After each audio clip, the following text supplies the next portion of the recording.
मैं Pankaj Yadav, assistant professor drawing and painting, government college Devgarh Rajsamand से आप सभी चित्रकला के विद्यार्थियों का आज की कक्षा में स्वागत करता हूं।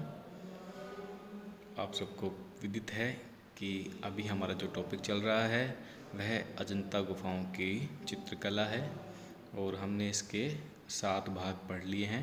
आज इसका 8वां भाग हम पढ़ेंगे और आप अभी तक तो समझ ही गए होंगे कि यह जो अजंता गुफाएं हैं यह कितनी मनोरम हैं, कितनी सुंदर हैं और चित्रकला के इतिहास में इनका कितना महान स्थान है और कितनी अथक मेहनत से इनको पहाड़ों को काट कर अंदर तक गहरा खोद कर इनमें एक रोचक संसार चित्रकला, मूर्तिकला और वास्तुकला तीनों की त्रिवेणी एक तरह से यहाँ कलाकारों ने बना दी है।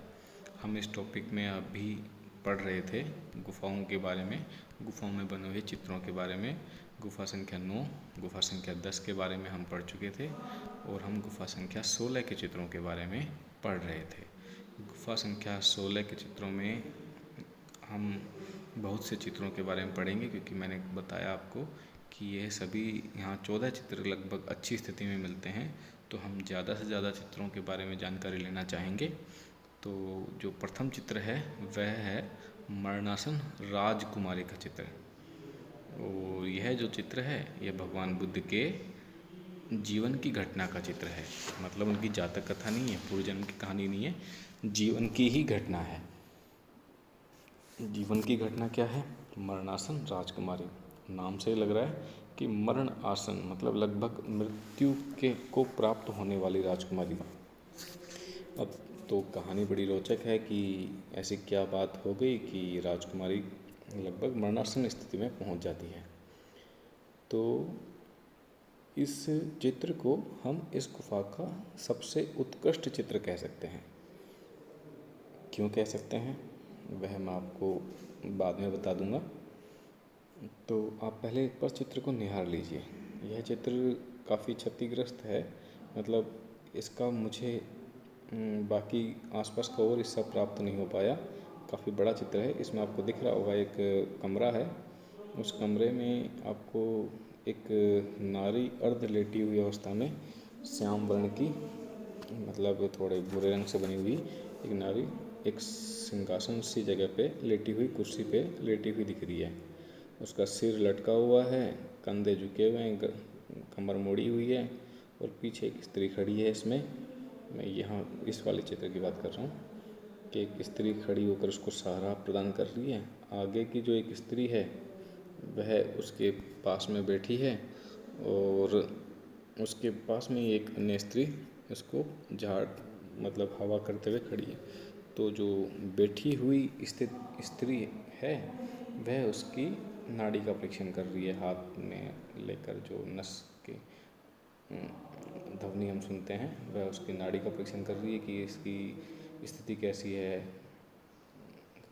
और पीछे भी आपको कुछ मानव आकृतियाँ दिख रही होंगी, हालांकि इतना स्पष्ट तो नहीं है इनको पहचानना, पर फिर भी दिख रही होगी। एक मानव आकृति ने टोपी नुमा आकृति, ये जो सफ़ेद रंग की आकृति है इसने कुछ टोपी नुमा चीज़ पहन रखी है। बाकी का हिस्सा थोड़ा क्षतिग्रस्त है। हालांकि क्या हुआ कि कुछ समय में ये क्षतिग्रस्त हो गया। लगभग आज से 100 साल पहले जब इन गुफाओं की खोज हुई थी तो ये काफ़ी बढ़िया हालत में थी। बाद में क्या हुआ कि कुछ लोगों की अज्ञानता के कारण, शुरू में अज्ञानता के कारण एक क्यूरेटर मतलब म्यूजियम के संरक्षक थे, म्यूजियम के मैनेजर थे, उनको इन गुफाओं की सुरक्षा का जिम्मा दिया गया था। और उन्होंने क्या किया, इन गुफाओं के कुछ हिस्सों को काट दिया, मतलब दीवार को काटा और उसे म्यूजियम में सुरक्षित रखवा दिया। सुरक्षा की दृष्टि से उन्होंने किया, पर एक मूर्खतापूर्ण कदम था क्योंकि वर्तमान जो सामने की स्थिति है वहाँ से वो चित्र नष्ट हो गए और उन्हें म्यूजियम में रख दिया उन्होंने। चलिए हम इस चित्र की बात करते हैं पहले। तो यह चित्र एक नारी का चित्र है, मरणासन राजकुमारी का। चित्र में करुणा की प्रकाष्ठा है, करुणा ये भाव है। चित्र में जो सबसे महत्वपूर्ण भाग होता है वह है भाव। अगर चित्र में जो बात चित्रकार कहना चाह रहा है, अगर उसे दर्शक समझ लेता है तो चित्र का बनाया जाना सफल माना जाता है। और चित्रकार चित्र में क्या बात कह रहा है, क्या भाव वह कहना चाह रहा है, व्यक्त करना चाह रहा है, और दर्शक उसे नहीं समझ पाए तो फिर वह चित्र एक तरह से निरर्थक है। क्योंकि चित्र कुछ समझाने के लिए बनाया जाता है और आप उस बात को समझ ही नहीं पाएँ, उस भाव को महसूस ही ना कर पाएँ तो वह चित्र निरर्थक हो जाता है। तो इस दृष्टि से यह चित्र बहुत ही उत्तम है, बहुत ही श्रेष्ठ है। अब चित्र में क्या है, एक राजकुमारी। राजकुमारी कौन है? नंद की पत्नी। तो दूसरा सवाल कि नंद कौन है? नंद भगवान बुद्ध के अनुज थे, छोटे भाई थे। और भगवान बुद्ध ने उनको भी संन्यास दिलवा दिया, उनको भी भिक्षुक बना दिया। और जब उनके भिक्षुक बनने की कहानी, उनके भिक्षुक बन जाने की बात उनकी पत्नी को एक वृद्ध पुरुष आता है, वो बताता है। और जब पता चलती है तो उसको आघात लगता है कि अब उसका पति उसे दोबारा कभी मिल नहीं पाएगा, उसका पति एक सन्यासी हो गया। तो वो आघात लगता है और उस सदमे को वह बर्दाश्त नहीं कर पाती और कुछ देर के लिए वह मूर्छित हो जाती है, मरणासन हो जाती है। तो उसी का ये पूरा यहाँ पर चित्रांकन है। चित्र में राजकुमारी को सिर लटकाए, अध खुले नेत्रों, अध खुले मतलब बिल्कुल हल्के से ध्यान की अवस्था में जो नेत्र खुले रहते हैं हल्के से, उस तरह के नेत्र खुले हुए हैं कि बस इनमें काफ़ी मूर्छा छा गई है। और स्थिल अंग मतलब उसके हाथ को अगर कोई उठा के नीचे पटक दे, छोड़ दे तो वह धम दे से नीचे गिर जाए, मतलब उसके शरीर में कोई जान नहीं है, स्थिरता आ गई है। मृत्यु के या मूर्छित में जो हालत होती है वो इस रानी की हालत हो रखी है। पीछे एक दासी है जो उसको सहारा देकर ऊपर उठाए हुए है, वरना वो और लेट जाए, क्योंकि बिल्कुल भी जान निकल गई है उसकी, एकदम जान। दूसरी दासी क्या कर रही है, जो बैठी हुई है, वो उसकी नाड़ी का परीक्षण कर रही है। और नाड़ी का परीक्षण करते समय उसके जो चेहरे के भाव हैं वह वास्तव में ऐसे भाव हैं कि उसे मृत्यु के आतंक का भय सता रहा है। उसको आभास हो रहा है कि ये जो राजकुमारी है, जो रानी है, यह लंबे समय की मेहमान नहीं है और उसकी नाड़ी मध्यम मध्यम पड़ती जा रही है, नाड़ी बंद होती जा रही है। तो चित्रकार ने इसको कैसे समझाया है, उस दासी ने एक हाथ से नाड़ी को पकड़ा हुआ है और दूसरे हाथ को अपनी छाती पर लगा रखा है चिंता की भाव से। तो ये तरीका जो है ये बहुत शानदार है, चित्रकार ने जो किया है। चित्र में पीछे की तरफ एक सफ़ेद टोपी लगाए एक वृद्धजन हाथ में मुकुट लिए खड़े। मुकुट किसका मुकुट है? वह राजा नंद का मुकुट है। और वह यह सूचना देना है कि ये मुकुट आज से मतलब जो राजपाट है वो नहीं लेंगे और उन्होंने सन्यासी जीवन अपना लिया है। तो वृद्धजन वहाँ पीछे खड़े हैं। उसी के पास में एक अन्य स्त्री खड़ी है। दो स्त्रियां सामने की ओर खड़ी हैं, जिनमें से एक पारसी टोपी पहनी हुई है, नीचे की ओर खड़ी है, पारसी टोपी पहने हैं और हाथ में एक ढका हुआ कलश लिए हुए है। ढका हुआ कलश, हाथ में कोई ढक्कन नुमा चीज़ लिए हुए है, शायद वह कोई औषधि है और रानी को ठीक करने के लिए वह लेकर आई है।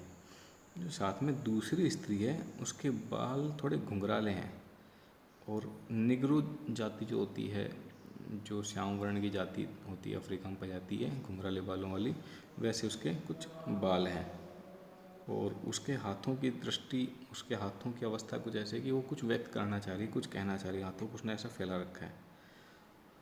और साथ में एक दो दासियाँ इधर उधर और दिखाई दे रही हैं। तो यह चित्र इस प्रकार से बड़ा ही रोचक बन गया है। हर आकृति कुछ न कुछ कहना चाह रही है, कुछ न कुछ क्रियाकलाप में लगी हुई है।